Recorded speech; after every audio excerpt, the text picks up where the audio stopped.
Hello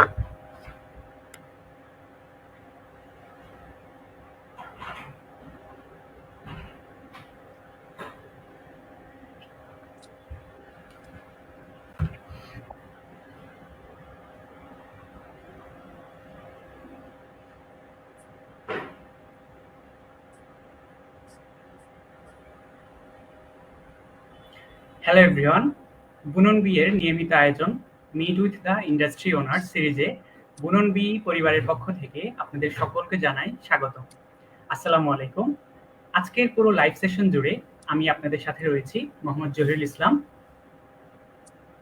Barishal textile engineering college. আমাদের সাথে আরও থাকছেন আমাদের সকলের প্রিয় ও পরিচিত মুখ, আমাদের সম্মানিত Mohammad Salauddin sir, adviser of textile and garments merchandising and head of operation Bunon B.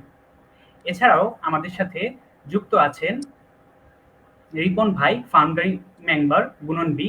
এছাড়াও আমাদের সাথে আরও যুক্ত আছেন সোহেল ভাই। আমাদের আজকের সেশনের গেস্ট হিসেবে যুক্ত আছেন Ahsan Mahmud sir, CEO of Nordic sourcing. আপনারা সবাই দেখছেন বুনন বি এর নিয়মিত আয়োজন meet with the industry owners. Our official sponsor, INSA Clothing Limited, in collaboration with EcoIn, in association with Textile and Garments Merchandising, and our media partner, Textile Focus. প্রথমেই বলে নিই, আমাদের মূল লক্ষ্যই হচ্ছে স্টুডেন্টদের একাডেমিক এবং ইন্ডাস্ট্রির মধ্যে একটি সেতু বন্ধন তৈরি করা। আমরা সবাই জানি ফোর্থ ইন্ডাস্ট্রিয়াল রেভলিউশনের গতানুগতিক পড়াশোনার সাথে ইন্ডাস্ট্রির একটি বিশাল গ্যাপ রয়েছে, বিশেষ করে আমাদের এই বাংলাদেশের স্টুডেন্টদের মধ্যে, যার ফলে চাকরির বাজারে ব্যাপক প্রতিযোগিতা থাকার ফলে আমাদের ফ্রেশ গ্র্যাজুয়েটদের মধ্যে দিন দিন একটি হতাশা তৈরি হচ্ছে। এই হতাশা তৈরি হওয়ার মূল রিজন হচ্ছে প্রপার প্র্যাকটিক্যাল নলেজ না থাকা, প্রপার ইন্ডাস্ট্রিয়াল নলেজ না থাকা।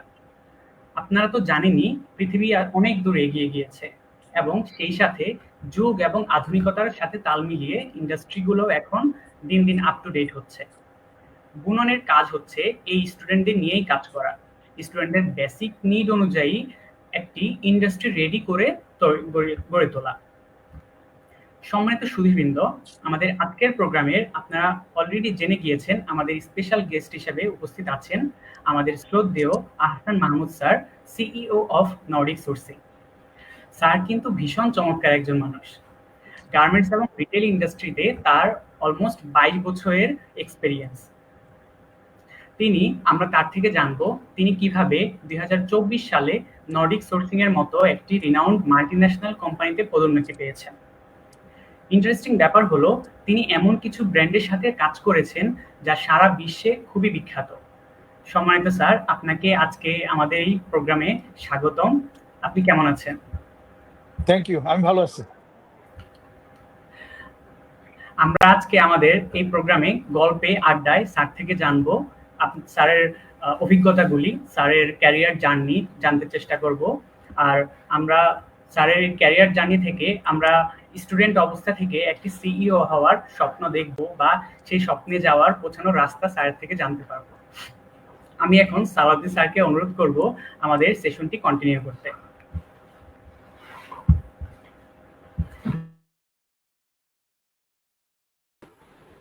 ধন্যবাদ জহিরুল, সবাইকে শুভ সন্ধ্যা।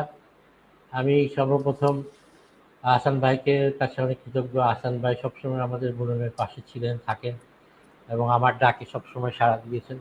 আজ থেকে 4 বছর আগেও আমরা একটি সেশন করেছিলাম একসাথে এবং আরও অনেক সেশন একসাথে আমরা করেছি।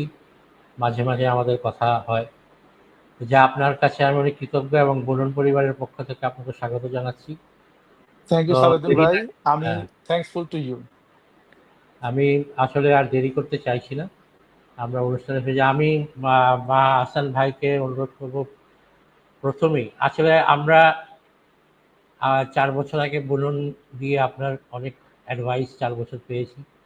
এখন সেই কাল আর এই কাল এবং আপনার বর্তমান অবস্থার অনেক পরিবর্তন হয়েছে। আমাদের কাজের পরিবেশের অনেক নানান দিক দিয়ে আমরা কাজের বিভিন্ন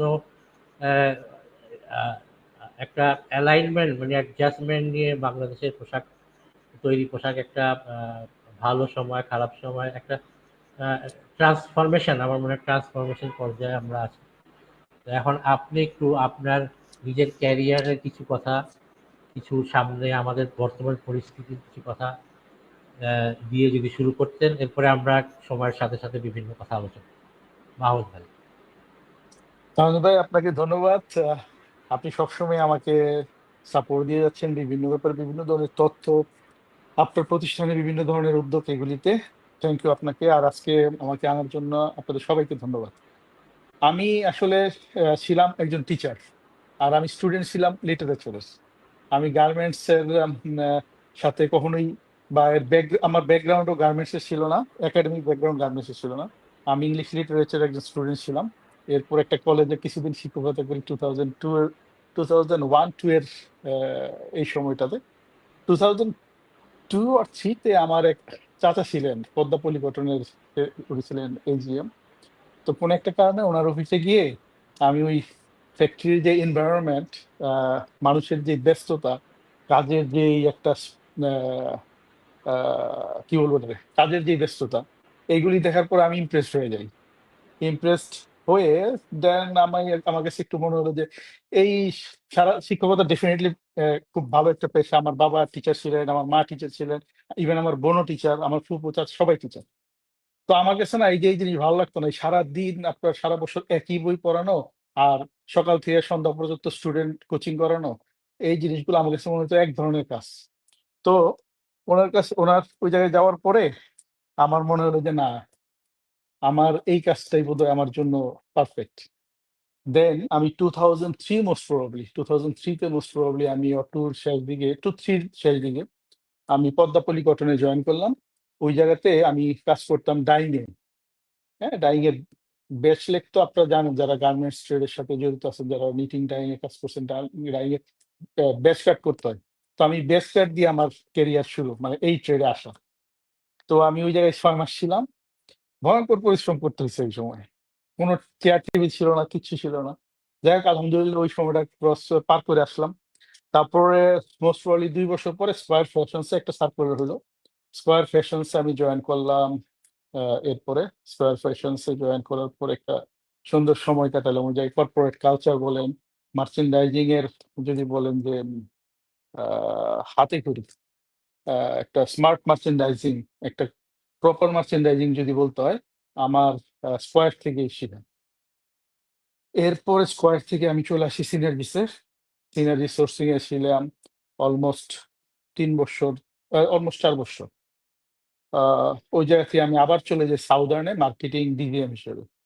এটা একটা মানে একটা রিস্কি ড্রাইভ ছিল ওই সময়, যে একটা মার্চেন্ডাইজিং থেকে শুধু আমরা এক্সপিরিয়েন্স ছিল পদ্মপল্লী স্কোয়ার এন্ড সিনার্জিস, তারপরে একটা কোম্পানির মার্কেটিং হেড হয়ে যাওয়া একটু চ্যালেঞ্জিং ছিল।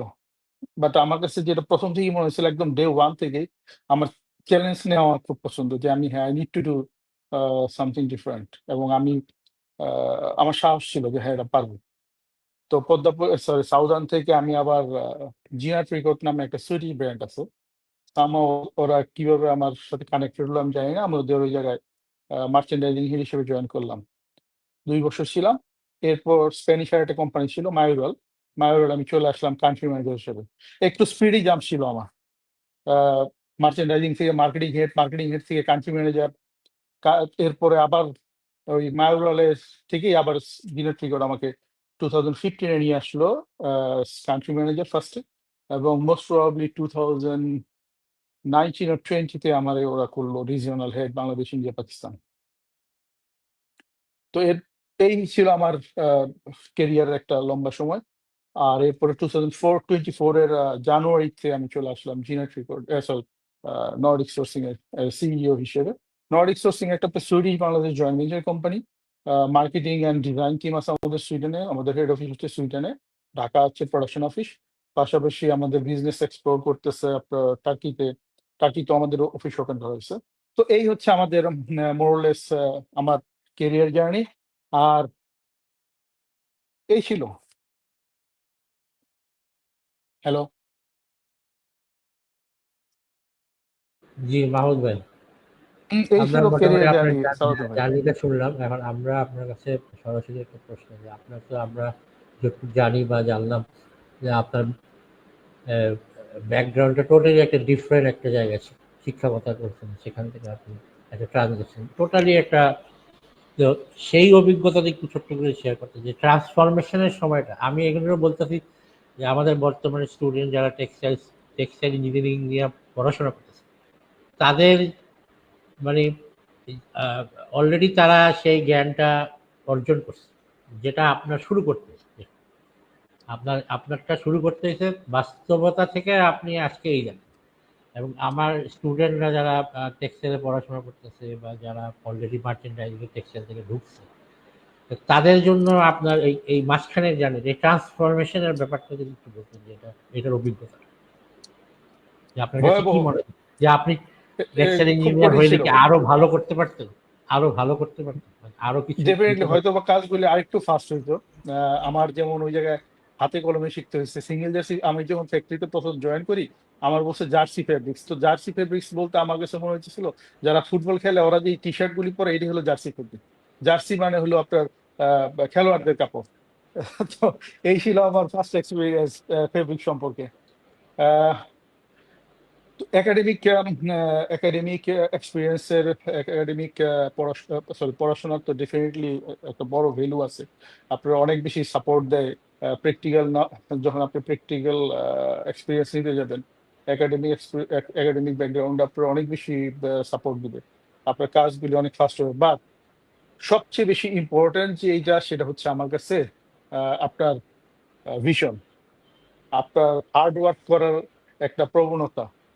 আপনার এই ভিশন যদি না থাকে আর হার্ডওয়ার্ক যদি আপনি করতে না চান, আপনি একাডেমিক সার্টিফিকেট টেক্সটাইলেরই হোক অথবা আরো বা আপনি যেই সেক্টরে যেতে চান সেই সেক্টরই হোক, এটা আসলে খুব বেশি আপনার দূরে টেনে নিতে পারবে বলে আমার মনে হয় না। খুব ইম্পর্টেন্ট হচ্ছে যে আপনার একটা টার্গেট থাকতে হবে যে আমার এই জায়গায় পৌঁছতে হবে, এবং এই জায়গায় পৌঁছানোর জন্য আমার যত হার্ডওয়ার্ক করা লাগে আই নিড টু ডু। এই মনের মধ্যে যদি এই ইচ্ছা অ্যাম্বিশন থাকে, তাহলে ডেফিনেটলি আপনার আপনি যেতেই পারবেন, নো ডাউট এটাতে। থ্যাংক তো ইউ আমার ভেরি যেটা মাচ। ছিল, যে আমি তো ছিলাম একদম একটা লিটারেচারের স্টুডেন্ট ছিলাম।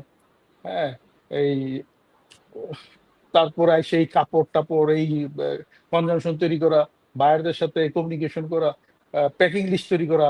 আর ওই সময় তো জানেন সালাউদ্দিন ভাই, ওই সময় যেটা ছিল একটা মার্চেন্ডাইজার, আপনার সকালবেলা অফিসে ঢুকলো, এর কোনো শেষ নাই, সে কখন না, বের হবে জানে তারা না। সবই করতে হয়েছে।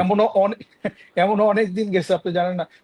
ধরেন আমি যখন এই ট্রেডে আসছি 2003, এন্ড অফ 2002 আর 3, বিগিনিং অফ 2003, ওই সময় আপনার মাস্টার্স কমপ্লিট করা একটা এমপ্লয়ি একটা ফ্যাক্টরিতে খুব কম ছিল। ম্যাক্সিমাম আমার সাথে আমি যখন জয়েন করি, ম্যাক্সিমাম দিয়ে ছিল ডিগ্রি পাস করা। আর স্যাম্পল রুমে ছিল আপনার যারা টেকনিক্যালি সাউন্ড, কোনো পড়াশোনা আছে কি নাই দ্যাট ডাজন্ট ম্যাটার। তো এই ছেলেগুলির সাথে বা ওই ওদের সাথে আপনার তাল মিলিয়ে কাজ করা, একটা ব্যাকগ্রাউন্ড নিজের একটা জায়গা থেকে আর আমি যেহেতু একটা কলেজ থেকে শিক্ষকতা করে যাই গেছি, আমার জন্য খুবই টাফ ছিল ওই সময়টা, মানে নিজের মানায় নেওয়ার জন্য। বাট ওই যে The বললাম যে আপনার category of people you are handling or you have handled in past, এটা একটা কনফ্লিক্ট হচ্ছিল আপনার। এটা 2002 আপনি চিন্তা করেন, এখন তো হ্যাঁ, আলহামদুলিল্লাহ হ্যাঁ, আপনার গার্মেন্টস এর কথা বলেন, যেই জায়গায় বলেন একটা সুন্দর এনভায়রনমেন্ট আছে, একটা কর্পোরেট কারেক্ট, কালচার আছে সব জায়গাগুলিতে। Correct, but correct. আপনি 2002 চিন্তা করেন, 2002-2003 কি মানে সিচুয়েশন ছিল যে আপনি ফ্যাক্টরিতে ঢুকছেন, আপনার লাইফ বা ওই জায়গায়, এরপরে ফ্যাক্টরির ভিতর আপনার নতুন লাইফ শুরু। আমার এমন কতদিন গেছে বিকেল বেলা আমি জানলা দিয়ে বাইরে দেখাইছি, বাইরের লোকজন হাঁটতেছে, আমার কাছে মানে কেমন লাগতো যে একটা বন্দি জীবনের মধ্যে ঢুকে গেলাম। বাট আমার কাছে মনে হয় যে গার্মেন্টস ট্রেডের মতো আপনি পরিশ্রম করলে, আপনার ডেডিকেশন থাকলে রেজাল্ট বের করে নিয়ে আসা সম্ভব আপনার কেরিয়ারে। ধরো আমরা আসলে বুঝতে পারলাম না আপনার এই আসলে আমার কাছে সবসময় মনে হয় যে গার্মেন্টসের আমাদের দেশের প্রেক্ষাপটটা একটু ভিন্ন অন্য অন্য দেশের তুলনায়। আমাদের কাজের পরিবেশ বা কাজের ধরন বা আমরা যেভাবে শুরু হয়েছে আমাদের গার্মেন্টসটা শুরু হয়েছে আসলে mixture of people, mixture of শিক্ষিত, অশিক্ষিত, অর্ধশিক্ষিত, যেমন আপনি টিচিং প্রফেশন থেকে আসছেন, এরকম পিছনের দিকে গেলে দেখবেন ইঞ্জিনিয়ার, ডাক্তার সবাই এই ট্রেডে আসছে। Mixture of hmm. People involvement হয়ে আসলে আমরা প্রথম 20 বছর কিন্তু আমরা কোনো জায়গায় যাইতে পারি এই ইন্ডাস্ট্রি, মানে 78 থেকে যদি আমি 95 সাল, actually the regulation has started after 2010। 2010 এর Right. পরে একটা ব্যাপক ধরনের পরিবর্তন হয়েছে এই ইন্ডাস্ট্রি। তো যাই হোক, এখন আমি রিপনের কাছে যাই। রিপন আমাদের টেক্সটাইল ইঞ্জিনিয়ারিং বিএসসি ইঞ্জিনিয়ার, উনি পড়াশোনা শেষ করে প্রফেশনাল লাইফে already he has pass 3 years, আর 3 ইয়ার্স না 3 বছর অলরেডি না sir, around 5 year plus sir. 5 year plus, sorry আমি এখনো আগের দিনে রয়ে গেছি। 5 ইয়ার প্লাস তার অভিজ্ঞতা হয়েছে। কারণ তুমি তো আমাদের আজকের গেস্টের, উনি কিন্তু টেক্সটাইল ব্যাকগ্রাউন্ডের না, ঠিক আছে, ওনার টেক্সটাইল ইঞ্জিনিয়ারিং কোনো অভিজ্ঞতা ছিল না। আমি মনে করি আমিও জানি না, আমি বলতেছি যে বাস্তব অভিজ্ঞতা যে কত ইম্পর্টেন্ট। হ্যাঁ, এই টেক্সটাইল ইঞ্জিনিয়ারিং আমরা যখন পড়াশোনার পরে অনেক ছেলেরা বলে, কথা যখন বলে যে আমি পাশ করে চাকরি পাইতেছি না, আমি পাশ করে 10,000 টাকা বেতন ছাড়ি। কিন্তু ঘটনা হলো, আমি সবসময় বলি যে যদি তুমি আগে তুমি ঢোকো, কেন যত তোমার প্র্যাকটিক্যাল হবে তত তোমার ভ্যালু বাড়বে। তো এই কথাগুলো আমি সবসময় বলি। এখন সেই জায়গাটা রিপোর্টের কি অবস্থা 5 বছর? ধন্যবাদ স্যার কথা বলার সুযোগ দেওয়ার জন্য। সর্বপ্রথম আমি আমার পরিচয় দিয়ে শুরু করি। আমি ওয়েজ আহমদ রিপন, বুননের শুরু থেকে আছি, চেষ্টা করে যাচ্ছি পড়াশোনার পাশাপাশি বা আমার কর্ম পাশাপাশি কিছু স্টুডেন্টদের নিয়ে কিছু কাজ করার জন্য, যার প্রয়াসে আপনি তো জানেন যে আমরা শুরু থেকে সোহেল ভাই, শিশির ভাই, আপনি সহ আমরা এই বুনন শুরু করেছিলাম। তো মাঝখান দিয়ে একটা গ্যাপ পড়ে গেল। তো আপনাকে অশেষ ধন্যবাদ। দীর্ঘ 2 থেকে 3 বছর পর এই বুননের প্রোগ্রামগুলো আবার আপনি সামনে নিয়ে এসেছেন। হাসান মাহমুদ ভাইকে ধন্যবাদ আজকে আমাদেরকে সময় দেওয়ার জন্য, তার মূল্যবান সময়। তো এবং শুরুতে আমরা ওনার যে ক্যারিয়ার জার্নিটা জানতে পারলাম, এটা আসলে আমার জন্য একটা ইন্সপায়ারিং। এবং আমরা এখানে যে প্রোগ্রামগুলো করছি এগুলো মূলত হচ্ছে স্টুডেন্ট বেসড, স্টুডেন্ট ফোকাস করা।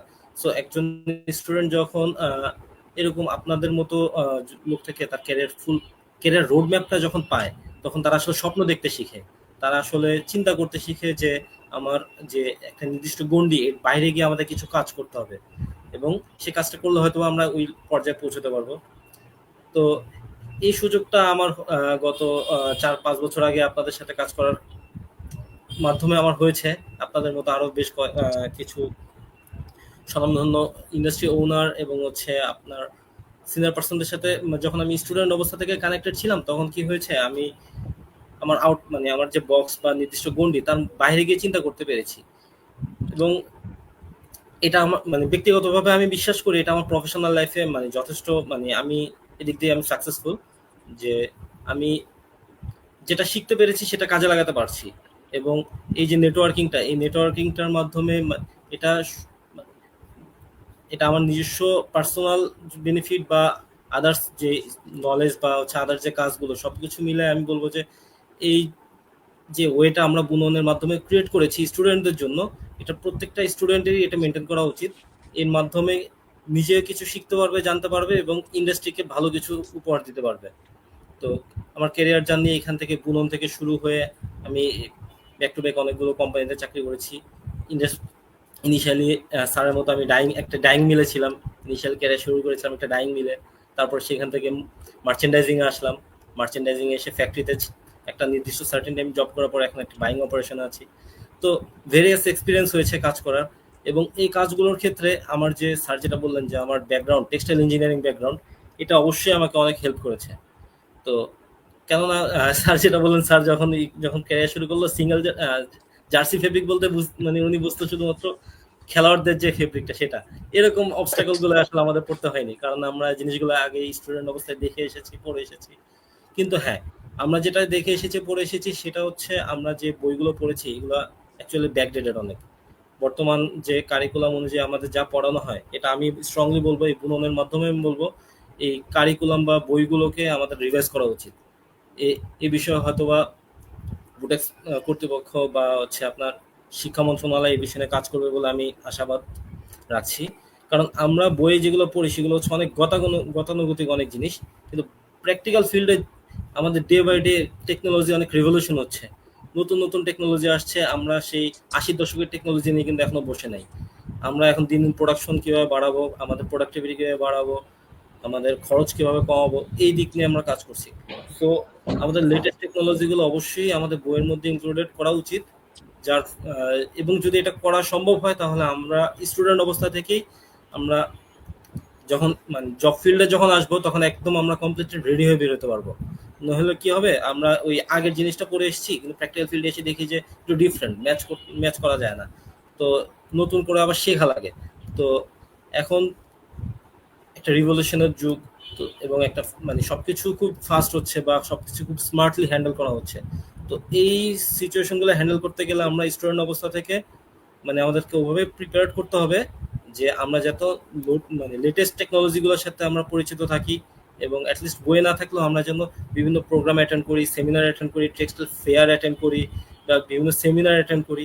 এতে করে কি হবে, আমরা হচ্ছে লেটেস্ট টেকনোলজিগুলোর সাথে আপডেটেড থাকবো, আমরা জানতে পারবো, বুঝতে পারবো এবং নিজেকে রেডি করতে পারবো ভবিষ্যৎ মার্কেটের জন্য। ঠিক আছে, রিপন, আমি এদিকে একটু আবার আহসান ভাইয়ের কাছে ফিরে যাব। জি। আহসান ভাই, আপনি একটা আপনার থেকে আপনার এই দীর্ঘদিনের অভিজ্ঞতা থেকে আপনি টেক্সটাইল যারা পড়াশোনা করছে তাদের জন্য আপনি একটা অ্যাডভাইস কি করবেন? এখন মনে করেন যারা পড়াশোনা শেষ করে যে ফ্রাস্ট্রেশনটা তৈরি হয়েছে যে আমরা চাকরি পাচ্ছি না, তো আমাদের তো আমার কাছে মনে হয় যে আপনারা কি প্রত্যাশা করেন, মানে অ্যাজ এ ফরেন কোম্পানি বা লিডিং এ ফরেন কোম্পানি, আপনার কোম্পানি একটা ইন্ডাস্ট্রিতে কি দেখে? এক্সপার্ট দেখে ইন্ডাস্ট্রিতে? এক্সপার্টিজের গুরুত্বটা আপনাদের আপনাদের দিকে কতটুকু গুরুত্ব দেয় ইন্ডাস্ট্রি? সালমান ভাই, থ্যাংক ইউ। আমরা আমাদের এই অফিসটাতে আমরা যেটা করতেছি সেটা হচ্ছে যে আমরা ফ্রেশ গ্রাজুয়েট যারা আছে তাদেরও আমরা এনকারেজ করতেছি, আমরা নেওয়ার চেষ্টা করতেছি। এবং আমার কাছে সবচেয়ে বেশি ইম্পর্টেন্ট যেটা সেটা হচ্ছে গিয়ে যে স্টুডেন্টরা বা যে কাজ করতে আসে তার ডেডিকেশন কতটুকু। যেই জিনিসটা সবচেয়ে বেশি মানে আমরা ফেস করি বা কাজ করতে গিয়ে যে জিনিসটা আমাদের কাছে খুব খারাপ লাগে সেটা হচ্ছে যে আপনার একটা স্টুডেন্ট যখন আপনার গ্রাজুয়েশন করে আসে, এরপরে ফ্রেশ অবস্থায় তার কাজ শিখার যে আগ্রহ বা কাজ করার যে একটা ইচ্ছা, এই জিনিসটা কেমন যেন মনে হয় যে অনেক কম। যে আমি একটা লম্বা সময় যাবৎ কাজ করব বা আমার হার্ড ওয়ার্ক করতে হবে, আমার এই জিনিসটা শেখার জন্য এই জায়গায় যেতে হবে বা ওই জায়গায় যেতে হবে। আপনি যতটুকু কাজ দেন না, ঠিক ততটুকু কাজ করা মনে হয় যে শেষ। বাট নিজের থেকে কাজ করার যে একটা আগ্রহ, নিজে এটা করব বা ঠিক আছে আমার এই কাজটা করতে দিছে। আমরা তো যেই বয়সে পড়াশোনা করে আসছি ওই সময় আমাদের হাতে কম্পিউটার ছিল না, ল্যাপটপ ছিল না, কিছুই ছিল না। বাট এখন যেটা হচ্ছে ওরা চাকরি করার আগে এই টুলস গুলোর সাথে অনেক পরিচিত। ওরা কিন্তু আমাদের চাইতে অনেক ভালো জানে কম্পিউটারের কাজগুলা, তারপর আপনার নেটওয়ার্কিং এর কাজগুলা বা আপনার একটা ইমেইল কিভাবে লিখতে হবে বা আপনার ভাষাগুলি কেমন হবে, এইগুলি আই থিঙ্ক যে আমাদের চেয়ে মাস বেটার জানে তারা এখন। কারণ পড়াশোনার ওই জায়গাগুলি আগের চেয়ে অনেক ইমপ্রুভড। গ্লোবালি তারা এখন কাজ করতে যোগাযোগ করতে পারতেছে। কিন্তু এই কাজগুলা বা এই এক্সপিরিয়েন্স গুলা ইমপ্লিমেন্ট করার আগ্রহ খুব কম। যে আমি আসলাম, যেমন আমার সকাল 10টায় অফিস শুরু হয়, মোস্ট অফ দ্য কেসেসে দেখছি আমি যে আপনার যারা ফ্রেশ বা নিউ কামার তারা ঠিক 10টায় অফিসে আসে এবং 5টার পর থেকে কেমন যেন একটা তাড়াহুড়া, যে কেউ বোধহয় বসে আছে বাইরে, সাথে গিয়ে চা খাইতে হবে। হয়রাস আমাদের সময় যেটা ছিল ওই ছেলেগুলাই বের হয়ে আসছে যারা কাজটা শেষ করে অফিসে আসছে। আর আপনি তো জানেন সাউদ্দিন ভাই যে আপনার টেক্সটাইলে একটা কমন ডায়লগ আছে যে এখনকার কাজ এখনই শেষ করতে হবে, আগামীকাল বলতে কিছু নাই। কালকে মানে এটা শেষ, আমার আজকের কাজ আজকে শেষ।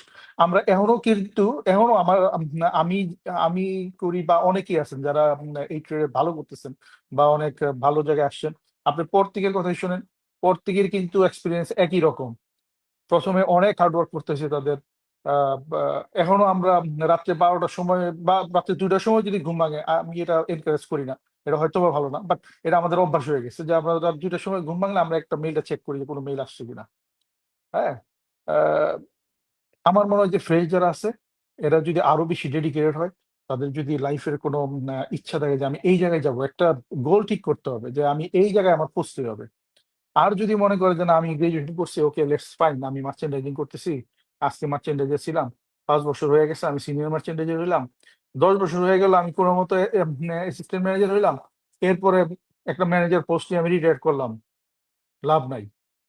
আই থিঙ্ক যে আহ, তাদেরই এই ট্রেডে কাজ করা উচিত যাদের গোল হবে আমি এই ট্রেডের একদম টপ মোস্ট পজিশনে যে আমার ক্যারিয়ার শেষ করব, এবং ওর জন্য যদি হার্ড ওয়ার্ক করতে পারে বা সেই ইচ্ছা যদি থাকে, ওই কি বলবো এটাকে, মাইন্ডসেট নিয়ে আসতে হবে, মাইন্ডসেট ডেফিনেটলি। নিয়ে আর ঢুকতে হলো হবে। যে ওই লজ্জা শরম করি সাইডে রেখে দিতে না, হবে। ইগোটা ছাড়তে হবে।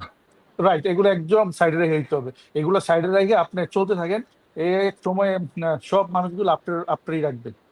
এগুলো আমার সেটাই, এটা একদম কোম্পানি তো। প্র্যাকটিক্যাল এক্সপিরিয়েন্স থেকে সালাউদ্দিন ভাই বলি। আমি আমার একটা এক্সপিরিয়েন্স বলি, আমার বাড়ি তো গাজীপুরে, আমার বাবা ছিলেন একটা কলেজের প্রিন্সিপাল গাজীপুরে, আলহামদুলিল্লাহ আমাদের মোটামুটি সবাই ছিল। কি হয়েছে, আমার পদ্মাপল্লী ঘটনায় আমি তখন আপনার ওয়ালমার্টের কাজ করতাম, আমি মার্চেন্ডাইজার ছিলাম ওয়ালমার্টের, তারপর আপনার বাসকার এগুলো কাজ করতাম। লেভেল শর্ট পড়ছে, আমি মাত্র অফিস থেকে বেরিয়েছি, আমাদের অফিস ছিল আপনার মার্কেট প্লাজায়, অফিস থেকে বেরিয়েছি এমন সময় ফ্যাক্টরিতে ফোন দিল যে লেভেল শর্ট পড়ছে। আমি চলে গেছি আরামবাগ, রাত্রে বৃষ্টি হইতেছিল, আরামবাগ থেকে সেই লেভেল নিয়ে অফিস আসছি, অফিস এসে দেখি ফ্যাক্টরি গাড়ি চলে গেছে। তারপরে আমি একটা ওই আগে মুরগি নিত আপনার মুরগির ভ্যানে করে, ওই যে মুরগির খাঁচা দিয়ে যাইতো, আমি সেই ভ্যানে করে গেলাম চৌরাস্তা। চৌরাস্তা যাওয়ার পরে আমি এক দোকানের চিপায় দাঁড়াইছিলাম যে কেউ যদি দেখে ফেলে, আমার কাছে হলো যে একটা বস্তা ইসের লেভেলের। এই জিনিসগুলা বাদ দিয়া আপনার কেরিয়ার দিকে মনোযোগ দেন যে হ্যাঁ এই কাজ আমার, আমি যদি এই কাজটা এখন করি হয়তো বা আমার কাছে অনেক হার্ড ওয়ার্ক মনে হচ্ছে, বাট একটা সময় পরে ডেফিনেটলি আপনি বেনিফিট পাবেন। হ্যাঁ, আর এটা একদম এই you are hard correct. Work করার মন মানসিকতা থাকলেই গার্মেন্টস আমার মনে হয় যে আসা উচিত, আদারওয়াইজ অন্য অন্য কোনো কেরিয়ারে যাওয়া উচিত, শুধু সময় নষ্ট না করে। আপনার সাথে একদম একমত। আমাদের যদি সাকসেসফুল বিজনেস ওনারদের পিছনের গল্পগুলো দেখা যায়, ম্যাক্সিমামই কিন্তু তারা হাইলি কোয়ালিফাইড ছিল, কিন্তু তারা যখন কাজে ঢুকছে তারা কিন্তু একেবারে ফ্লোর লেভেল থেকে কাজ করছে। হ্যাঁ হ্যাঁ, আমাদের ব্যাকগ্রাউন্ড একটু ডিফারেন্ট। আমরা যেহেতু 1960 থেকে এই ব্যবসা দেখেই বড় হয়েছি, আমরা দেখে দেখেই শিখছি অনেক। তারপরে আমরা হ্যাঁ, শ্রমিক আপনাদের ব্যাপারটা ছিল তৈরি যে করতে গিয়া এই ট্রেডটা শুরু হয়েছে আপনাদের হাত থেকে। হ্যাঁ, আমরা যখন লোক তৈরি করতে গেছি আমাদের অনেক গালাগাল খাইতেছে, অনেক অনেক। আমাদের কিন্তু আপনার যেমন একটু ইগো লাগছে, কিন্তু আমাদের কিন্তু মানুষ ডাইরেক্টলি গালাগাল করছে। হ্যাঁ, মানে মেয়েদের কেন নিয়ে আসলাম, মেয়েরা নষ্ট হয়ে যাবে, এইসব নষ্ট ঘোড়া এরা, এরকম রাস্তায় যাইতাছে আমাদেরকে শোনাইছে সব নষ্টের ঘোড়া, এগুলো গার্মেন্টসের নামে। হ্যাঁ, এই টাইপের কথাগুলো কিন্তু আমরা হজম করে আজকে গার্মেন্টস ইন্ডাস্ট্রি। হ্যাঁ, ওই সময় তো আপনার গার্মেন্টস এর ছেলেদের মানে গার্মেন্টস এর যারা চাকরি করে এদের কাছে মেয়েদের, বিয়ে দিতে ছেলেদেরও যেত বিয়ে না। হইতো না, ছেলেদেরও বিয়ে দিতে হ্যাঁ, চাইতো না ছেলেদেরও garments। বিয়ে দিতে যেত না, যে গার্মেন্টস হ্যাঁ, এর কাজ করে চরিত্র খারাপ। garments। তো সেই জায়গা থেকে এই ট্রেডটা মানুষ কোন জায়গায় একটা স্মার্ট, মানে আজকে গার্মেন্টস ট্রেডের জন্য বাংলাদেশের মানুষ স্মার্ট। আমি যেটা বলি, গার্মেন্টস হ্যাঁ ট্রেডের জন্য ডেফিনেটলি। আজকে পিপল গেট মাচ স্মার্ট। আর সবচেয়ে বেশি যেটা কথা, টেক্সটাইল ইঞ্জিনিয়ারদের যদি তারা, আমি সবসময় ওদেরকে বলি যে একটা অপারেটর, ওরা বলে সবসময় কমপ্লেন করে স্টুডেন্টরা যে আমাদের বেতন বাইরে হলে 15,000 টাকা, একটা অপারেটরের বেতন। আমি বললাম তোমরা যদি, যেটা আপনি বললেন যে কথাটা, ওর ভিত্তির উপরে আমি বলতেছি যে তোমরা যদি লেখাপড়াটা শেষ করে গ্রাউন্ড লেভেলে চলে যাও, যে আমি চাকরি পাই না ঠিক আছে, ফ্লোর থেকে একটা অপারেটরের সাথে যদি তুমি থাকো, সেই অপারেটরের বেতনটা কিন্তু 4 বছর পরে সে 15,000-ই থাকবে, কিন্তু তোমার বেতন 4 বছরে 2 লাখের বেশি হবে যদি তুমি গ্রাউন্ড লেভেলে শিখে আসতে পারো। তো সেটা হলো different, your value and the operator. মানে এই মাইন্ডসেটগুলো কিন্তু আমাদের স্টুডেন্টদের মধ্যে খুব খুব মানে তারা মনে করেন যে আমি ইঞ্জিনিয়ারিং শিখছি, বের হলে আমার জন্য একটা চাকরি থাকবে, আমি 30,000 টাকা বেতন পাবো। সেই মাইন্ডসেট থেকে ওই যে আহসান ভাইয়ের কথা যে শুনে, উনি তো টেক্সটাইল ব্যাকগ্রাউন্ডের লোক না, কিন্তু উনি ওনার বাস্তব অভিজ্ঞতার থেকে শিখতে শিখতে শিখতে আজকে ওনার ভ্যালু হয়তো এক সময় উনি 5,000 টাকার চাকরি করছে বা ফ্লোরে কাজ করছে। 4,500 টাকা। হ্যাঁ, 4,500 টাকা আজকে এবং কি আছে 1 মাসের সেটা বেতন আল্লাহ তাআলা চাষের জানেন। সময় দেয়নি আমাকে। 22 বছর তার সময় লাগছে। আফটার 22 ইয়ার্স স্টিল মানে হি ইজ ফাইটিং, কাজ শিখতেছে। আমরা কিন্তু এখনো মনে করি, আমি সবসময় বলি every morning in garments industry is a fresh morning.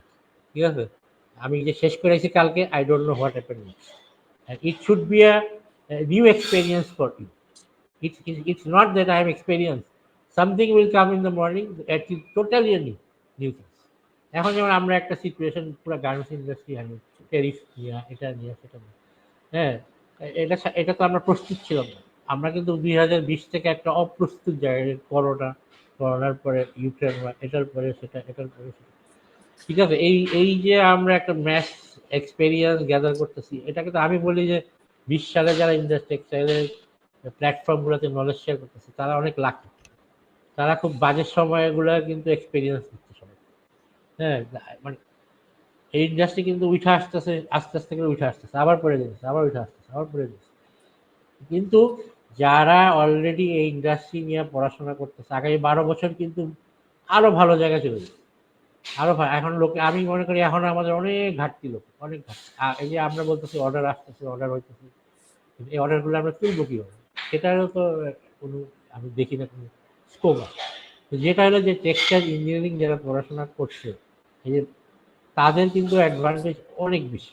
তারা ইন্ডাস্ট্রিতে ঢুকতে যদি 1-2 বছর কষ্ট করে স্যাক্রিফাইস করে, দে ক্যান জাম্প, এটা হ্যাঁ, নিশ্চিত they can true, jump more true. Then, মানে আমাদের থেকে তারা, আমরা যদি যেটা 10 বছর লাগছে তাদের 1 বছর, এটা স্বাভাবিক। Right. সেই জিনিসটা কিন্তু যারা পড়াশোনা, যারা শুনতেছে পড়াশোনা করে, তাদের মাথায় রাখে। মাহমুদ ভাইয়ের জার্নিটা সবার একটা উদাহরণ। উনি কিন্তু টেক্সটাইল ব্যাকগ্রাউন্ড, উনি টোটালি একটা different category, different situation, different background থেকে আইসা আজকে কিন্তু একটা কোম্পানিতে সিইও, মানে he is leading a multinational company and brand, example. এটা সবার জানা উচিত। যারা ইঞ্জিনিয়ারিং পড়াশোনা করতেছে তাদের জন্য কিন্তু he is a great example, great. এইরকম নেওয়া উচিত এবং সবার ভাবা উচিত। এবং ইগো, যে উনি বললেন ইগো থাকলে কিন্তু, আমার ইগো থাকলে কোনো জিনিস এই ট্রেডে আর কাজ করার দরকার। যারা যদি আপনার যদি এই ট্রেডে কিন্তু এন্টারপ্রেনিয়র হওয়া অনেক সহজ। যদি 4-5 বছর চাকরি করেও যদি উদ্যোক্তা হইতে চায়, তো উদ্যোক্তা হইলেও কিন্তু তোমাকে সেই জায়গায় যেতে হবে, মানে সেই ইগো ভাঙতে হবে, নিজের হাতে কাজ করতে হবে, নিজের ফ্লোরে থাকতে হবে। তাই করতেছে না মানুষ। তো সেটাই আসলে আমরা একটা জিনিস পাইলাম আসান ভাইয়ের থেকে একটা ইনফরমেশন, আমিও ওটাকে একটু ব্রিফভাবে শেয়ার করার চেষ্টা করলাম সবার মাঝে। এখন আমি জহিরুলকে বলবো যে তোমাদের স্টুডেন্টের পক্ষ থেকে তোমাদের কি জানার আছে, তোমরা কি বুঝতেছো যে আমি যে কথা আমরা আসান ভাই আলোচনা করলাম, সেই জায়গায় তোমরা কোন জায়গায় আছো? তুমি তো এখন অলরেডি একটা মাত্র শুরু করছো ক্যারিয়ার, ও তুমি বলো তুমি কোথায় আসো, সেটাও তুমি বলো, বলে তোমার কথাগুলো যে তুমি তো এখন মাত্র ঢুকছো, সেই জায়গাটায় তুমি সুযোগ দেখো, তোমার স্টুডেন্টরা কি দেখে সেটা আমাদের জিজ্ঞেস বলো। আমরা তাহলে মাহমুদ ভাই তার কথাগুলো বলবে। Thank you sir. স্যার, আমি হচ্ছে জহিরুল ইসলাম। তো আমি এই মাসের শুরুতে হচ্ছে আমি ইন্ডাস্ট্রিয়াল ইঞ্জিনিয়ারিং ডিপার্টমেন্টে জয়েন করেছি ফোর্টিস গ্রুপে। আমি, আমার এখনো গ্র্যাজুয়েশন শেষ হয় নাই। আমি বরিশাল টেক্সটাইল ইঞ্জিনিয়ারিং কলেজ থেকে পড়াশোনা করতেছি। আমার সামনের মাসে হচ্ছে আমার ফাইনাল সেমিস্টার। তো এই ইন্ডাস্ট্রিতে আমার 4 মাসের মতো এক্সপিরিয়েন্স। 3 মাসের হচ্ছে আমার ইন্টার্নশিপ ছিল, আর 1 মাস যাবত হচ্ছে আমি জবে করছি।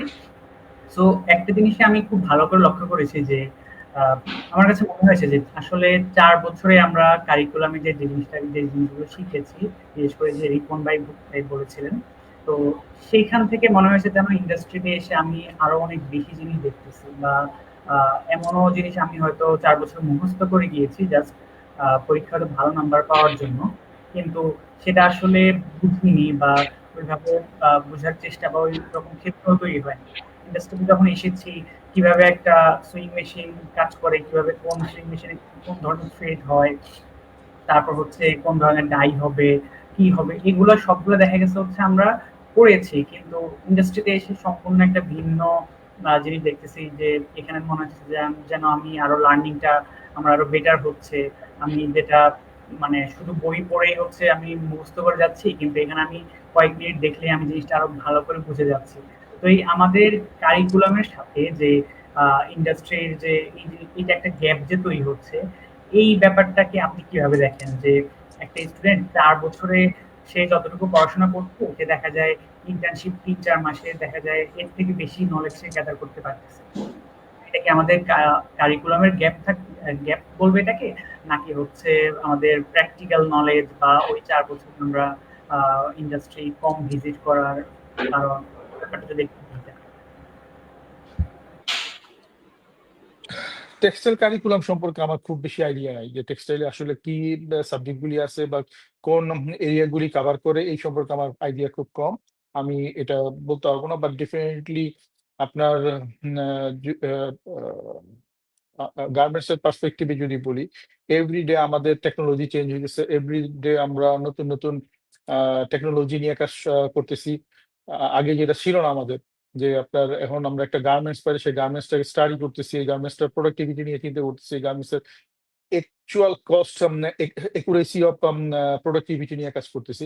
আমার মনে হয় যে যদি এইগুলি কারিকুলামে না থেকে, মোস্ট ইম্পর্টেন্ট যে আপনার টেক্সটাইল, যেহেতু আপনার টেকনিক্যাল নলেজ এই জায়গায় ইনভলভ, কারিকুলামের পাশাপাশি আপনার একাডেমিক কারিকুলামের পাশাপাশি ফ্রিকুয়েন্ট ফ্যাক্টরি ভিজিট হোক বা এক বছর পর পর যদি হয় যে ফ্যাক্টরিতে আপনার প্র্যাকটিক্যাল নলেজ, এই 1 বছর আপনি যে জিনিসটা পড়লেন সেই পড়াশোনার পাশাপাশি আপনার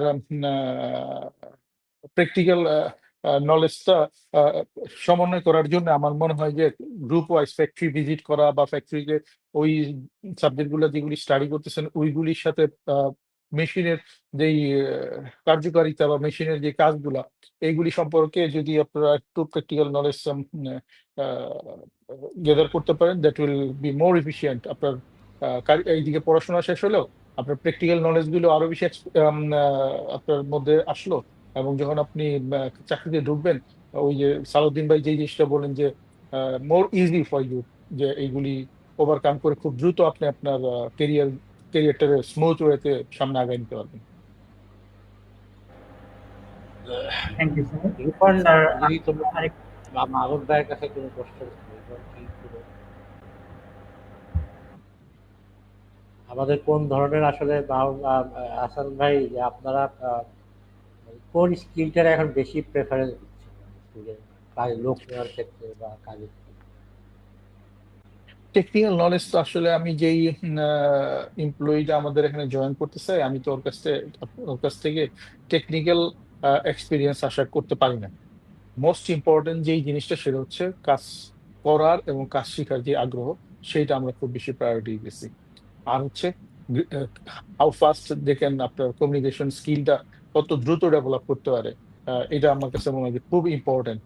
এই যে জায়গাগুলিতে আমরা আমার মনে হয় এখনো আমরা পিছিয়ে আছি, যে কিভাবে একটা কাস্টমারের সাথে আমাদের ডিল করতে হবে। যদি একটু সময় দেন আমি বলি, ম্যাক্সিমাম ক্ষেত্রে যেটা হয়, আমরা যখন বায়ারদের সাথে কমিউনিকেট করি, আমাদের মধ্যে যেই জড়তা, এই জড়তা আমাদের এখনো আমরা কাটিয়ে উঠতে পারি নাই।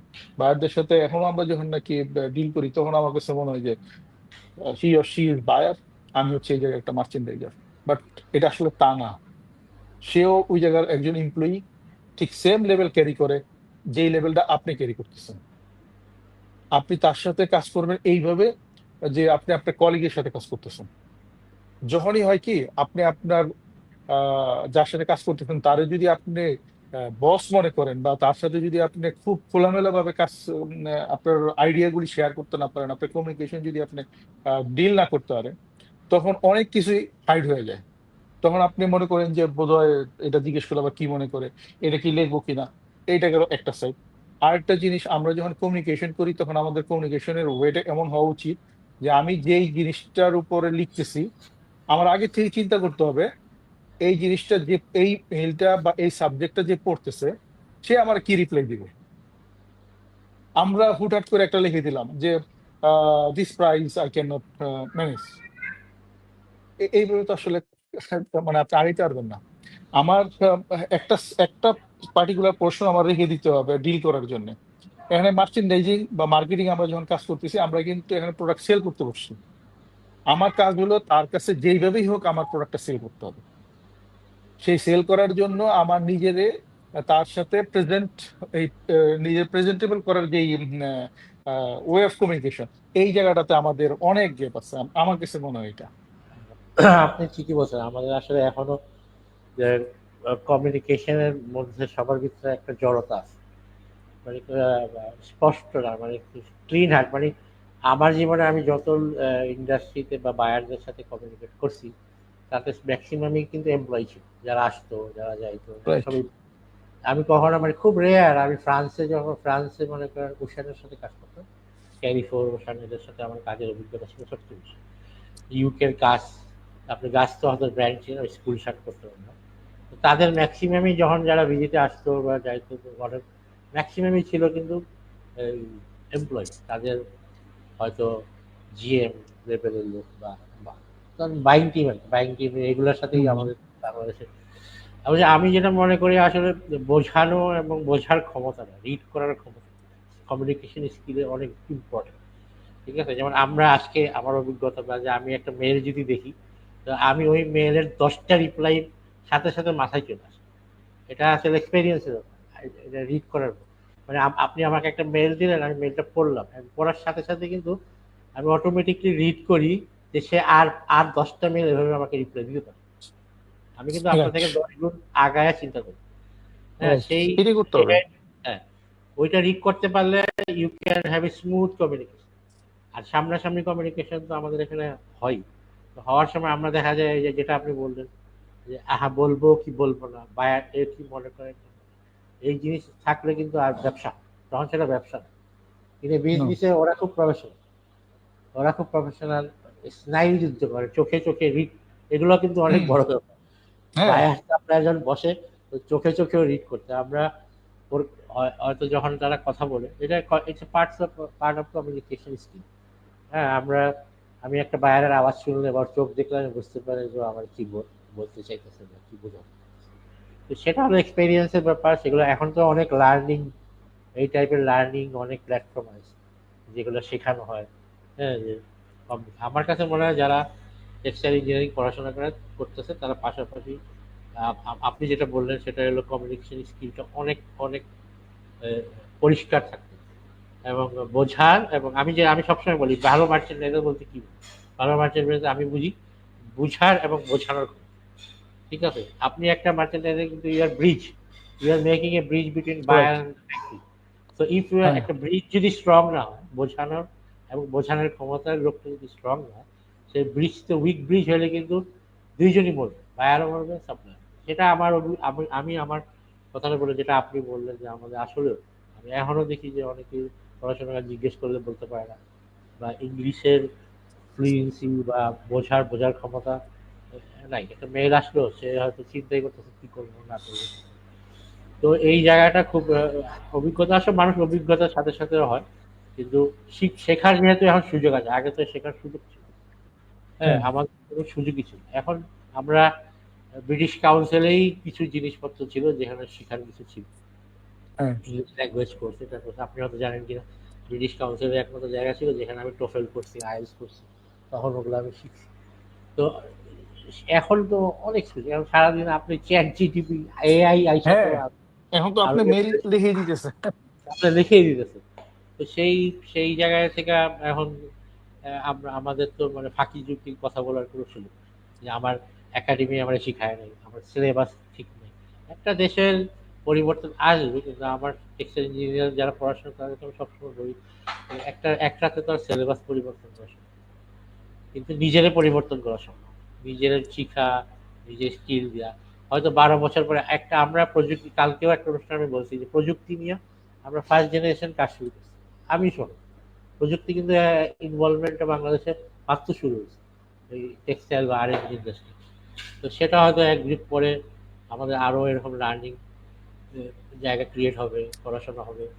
তো সেই দিকে হয়তো আমরা আশা করি 12 বছর পরে আমরা অনেক ভালো একটা সময় দেখব, যারা ইন্ডাস্ট্রিতে আরো ভালো, আমাদের ছেলেপেলেরা বিদেশে যাবে, মিটিং করবে।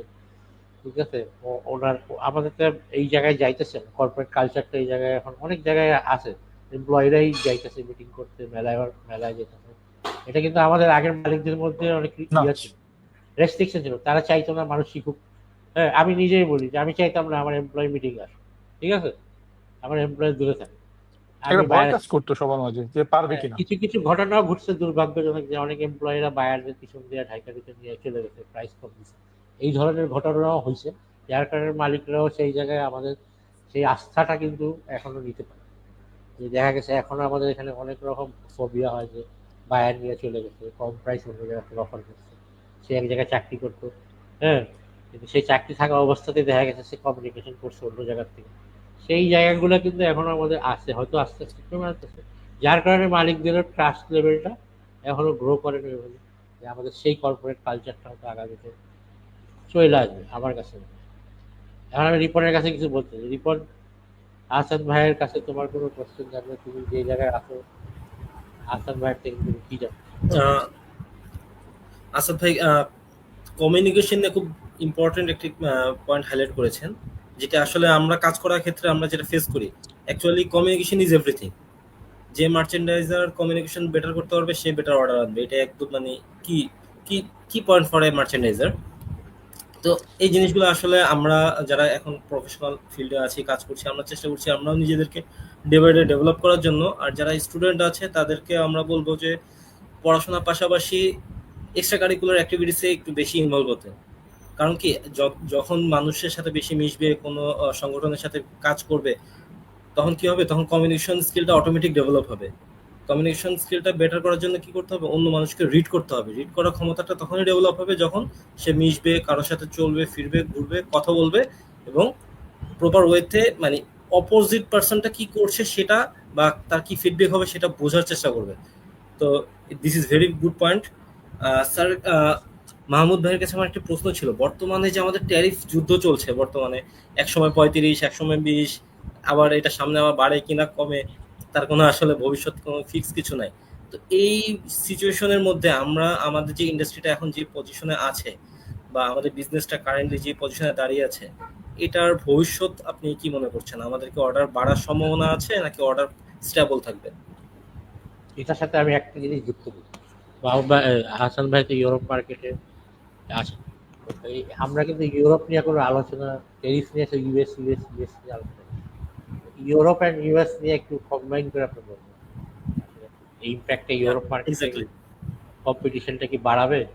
ইউরোপিয়ানরা যেহেতু এখন, যখন ইউএসএ একটা রেস্ট্রিকশন চলে আসবে তখন ইউরোপের মার্কেটে সবাই ঢুকবে, তখন কি সেই জায়গায় একটা চ্যালেঞ্জ কি দেবে?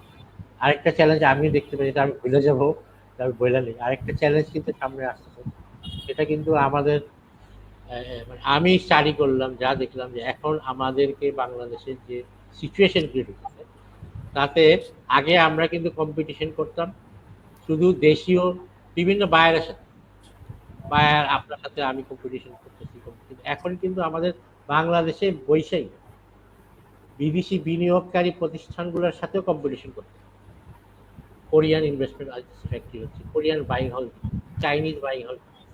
আপনি একটা লিয়াজো অফিসার, আপনার কিন্তু চায়না বায়ার নিয়ে এসে বাইং অফিস করতেছে বাংলাদেশ।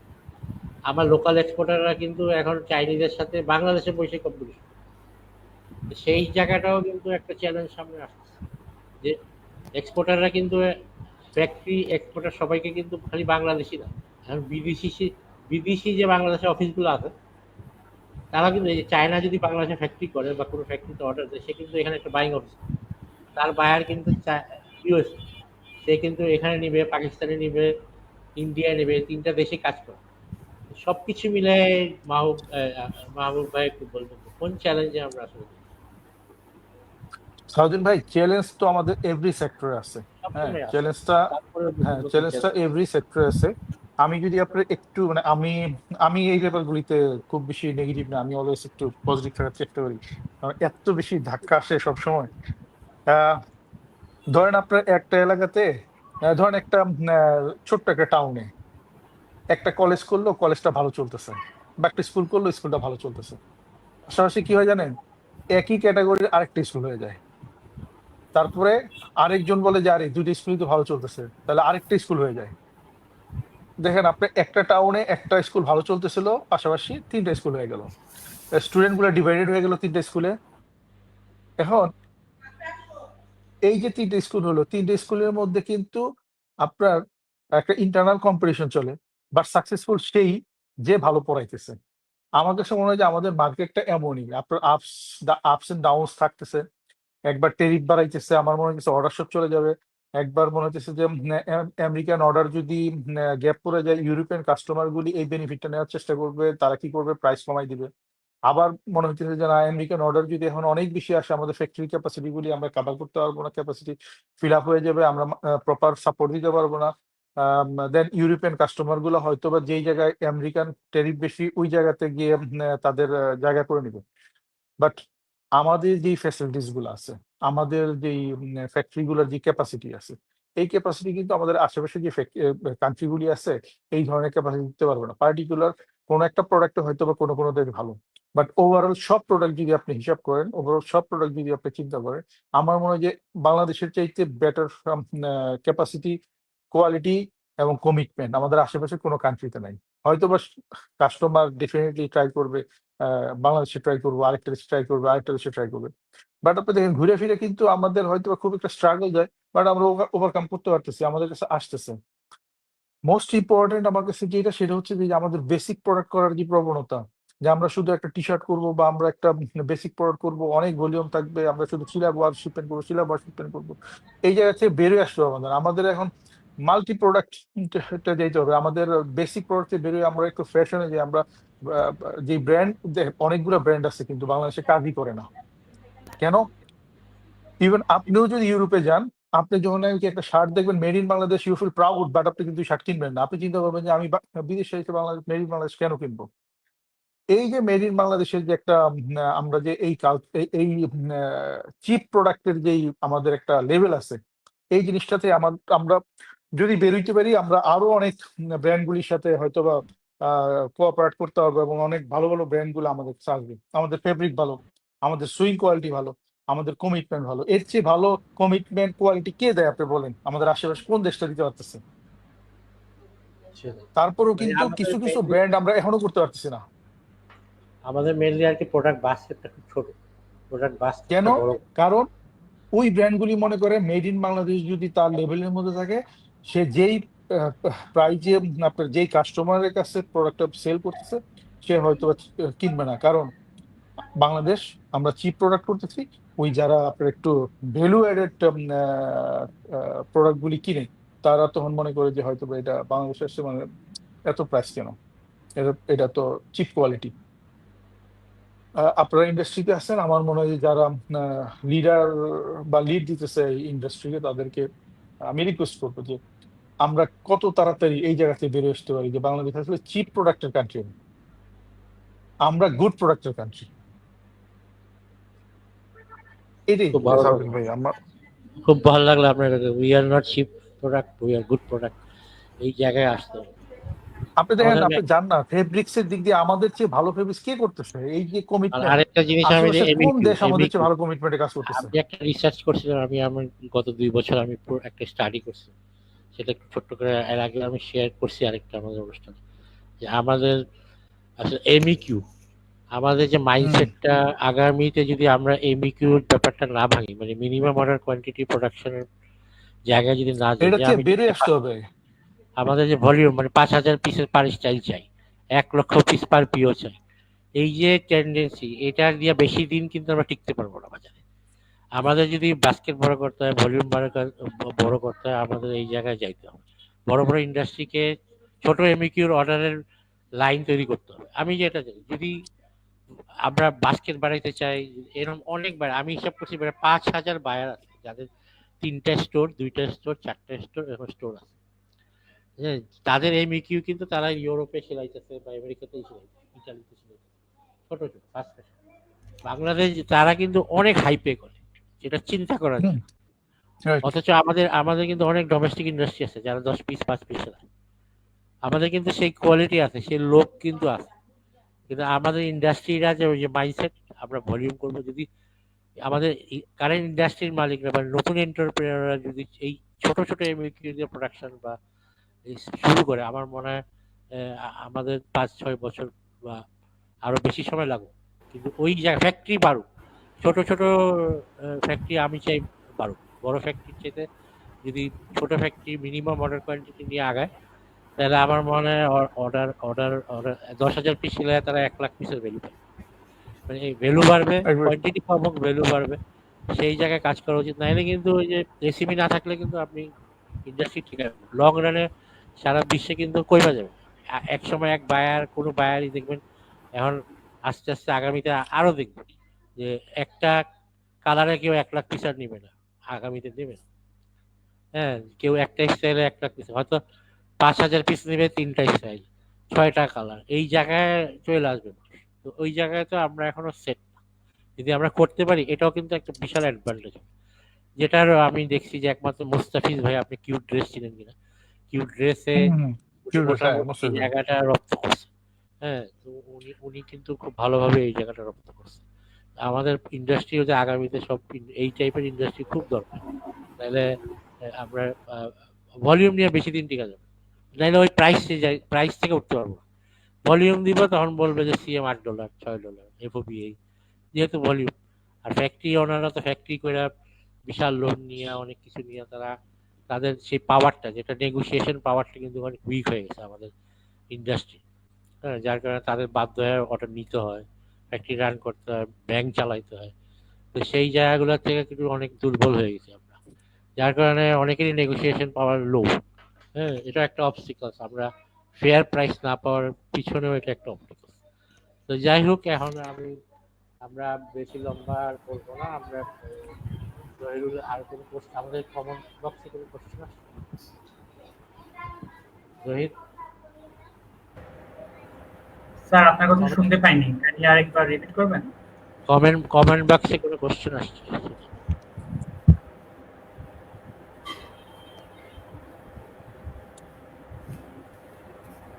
একটা স্যার প্রশ্ন আসছে। কমেন্ট বক্সে হ্যাঁ কিছু প্রশ্ন আছে স্যার, আমি প্রশ্নগুলো স্যারকে করছি। সেটা হচ্ছে আহ, আমার মতো যারা হচ্ছে এই এখন কেবল ইন্ডাস্ট্রিতে ঢুকবে বা হচ্ছে ফোর্থ ইয়ার স্টুডেন্ট আছে, তাদেরকে কোন কোন স্কিলগুলা বা কোন কোন পার্সোনাল হ্যাবিটগুলো গ্রো করা উচিত, যেগুলো হচ্ছে কন্টিনিউয়াসলি তাকে 5 বছর 10 বছর বা ইন দ্য লং রান তাকে হচ্ছে অনেক হেল্প করবে? কমিউনিকেশন, হার্ডওয়ার্ক করার প্রবণতা, আর হচ্ছে একটা গোল অ্যাচিভ করার ডেডিকেশন।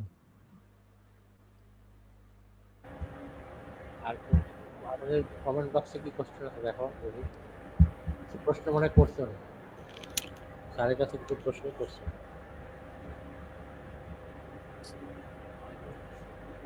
স্যার একটা প্রশ্ন আছে কমেন্ট বক্সে, সেটা হচ্ছে আমি প্রশ্নটা পড়ছি। What innovative sustainable practice are being implemented in textile sourcing and production that can reduce environmental impact while maintaining quality standards? প্রশ্নটা স্ক্রিনেও দেখতে পারবেন। এটা হচ্ছে আমাদের মোহাম্মদ আলী সরকার শামীম ভাই প্রশ্নটি করেছেন। আরেকবার একটু বলবেন, আমি মোবাইলে ছোট লেখা পড়তে পারি না আমি।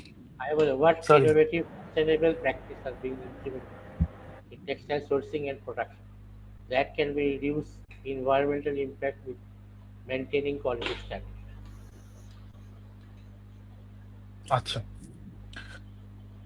ইনোভেশনের ইনোভেশন ডেফিনেটলি আপনার এই ট্রেডে যদি আসতে চান, দুইটা ওয়ে আছে, দুইটা ওয়ে অফ ওয়ার্ক আছে। একটা হচ্ছে আপনার ফ্যাক্টরিতে, that belongs to the production, আর একটা হচ্ছে যে আপনার মার্কেটিং, দ্যাট বিলংস টু আপনার ফ্যাশন এবং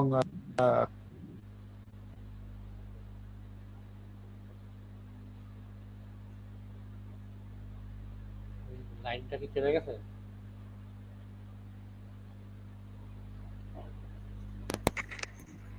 সরি, লাইনটা বোধহয় একটু ড্রপ করছেন। হ্যাঁ, তো আপনার শুনতেছেন আমার কথা? Sorry.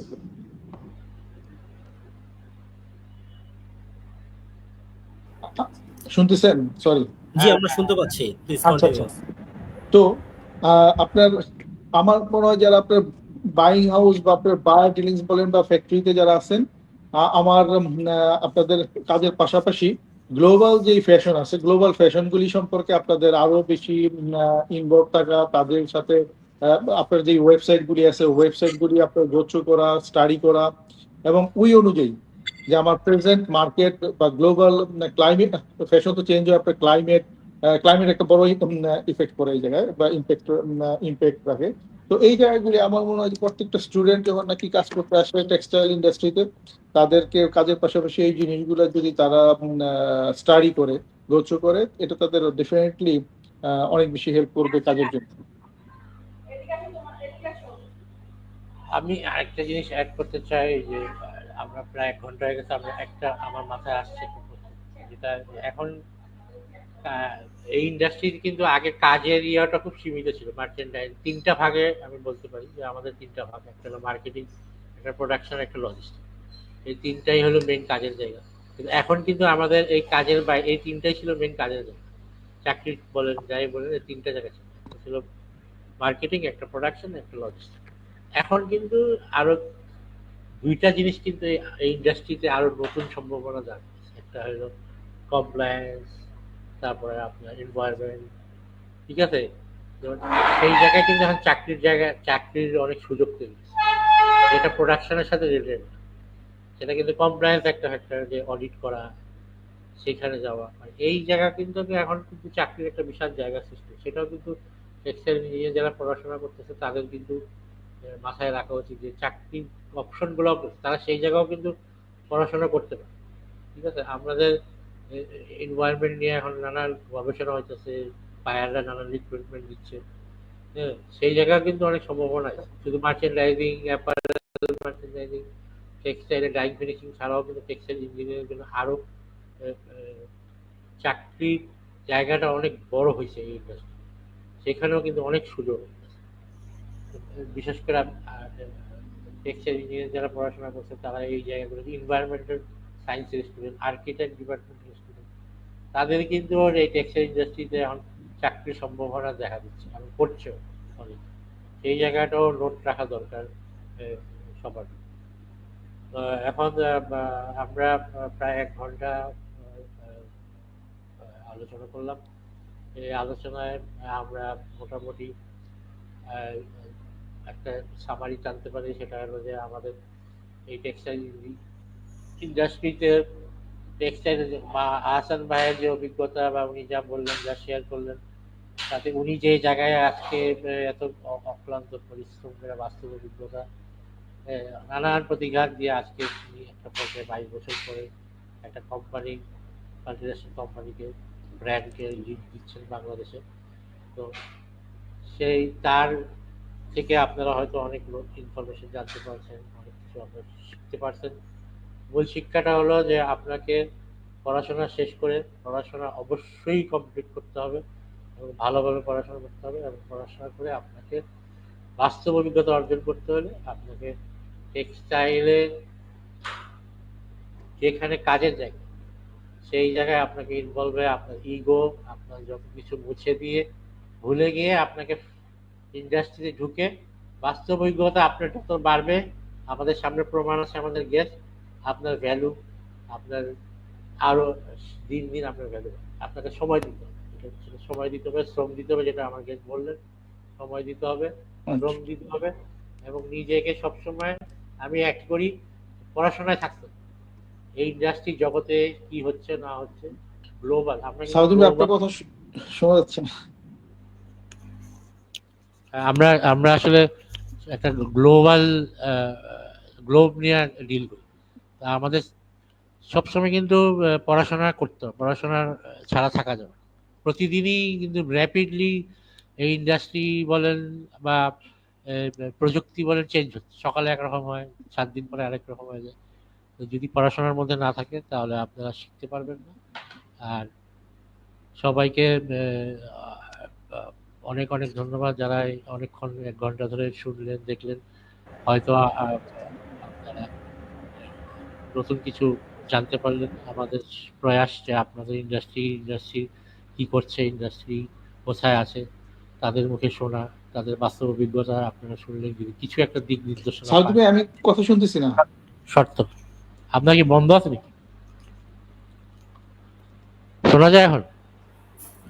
স্যার শোনা যাচ্ছে, শুনতে পাচ্ছি। ওনার মাহমুদ ভাই মানে সাউন্ডে কোনো ইয়ে আছে।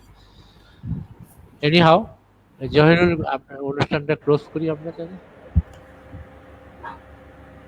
ঠিক আছে স্যার। সবাইকে আগামী অনুষ্ঠান দেখার আমন্ত্রণ দিয়া। আর জহিরুল, তুমি অনুষ্ঠানটা, তোমার কোনো কথা থাকলে শেষ করতে পারো। আমরা আমাদের অনুষ্ঠানের একদম শেষ পর্যায়ে চলে এসেছি। আপনারা এতক্ষণ ধরে যারা আমাদের সাথে যুক্ত ছিলেন সবাইকে অনেক ধন্যবাদ। আহসান স্যারকে অনেক ধন্যবাদ আসলে আমাদের সাথে তার এত সময় আমাদেরকে দেওয়ার জন্য। সালাউদ্দিন স্যারকেও ধন্যবাদ বিশেষ করে বুনন বি কর্তৃক আয়োজিত এরকম সেশনগুলো নেওয়ার জন্য। আপনাদের কোনো প্রশ্ন থাকলে আমি সাউন্ড শুনছি। আমার কথা শোনা যাচ্ছে না?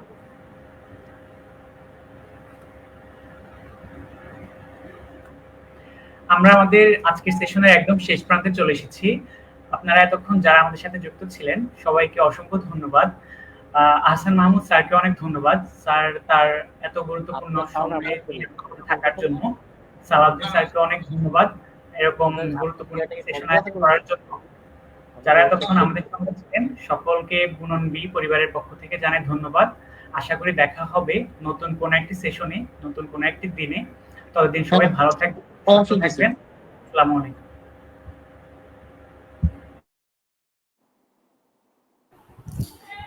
স্যার আপনি মিউট হয়ে আছেন, স্যার আনমিউট করেন।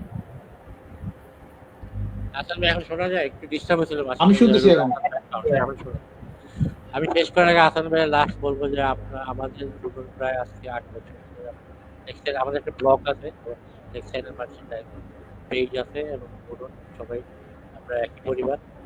তো আপনি যদি আমাদেরকে এই বুনন নিয়ে একটু ভাবে আমাদের কলেজে আরো ডেভেলপ করার জন্য দিক নির্দেশনা শেষ বুনন বা মার্চেন্ডাইজিং সম্পর্কে যদি কিছু বলবেন।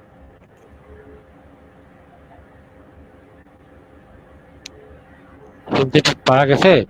আমার কথা কি শুনতেছেন? হ্যাঁ, আমি শুনছি, আপনার কথা শুনছি।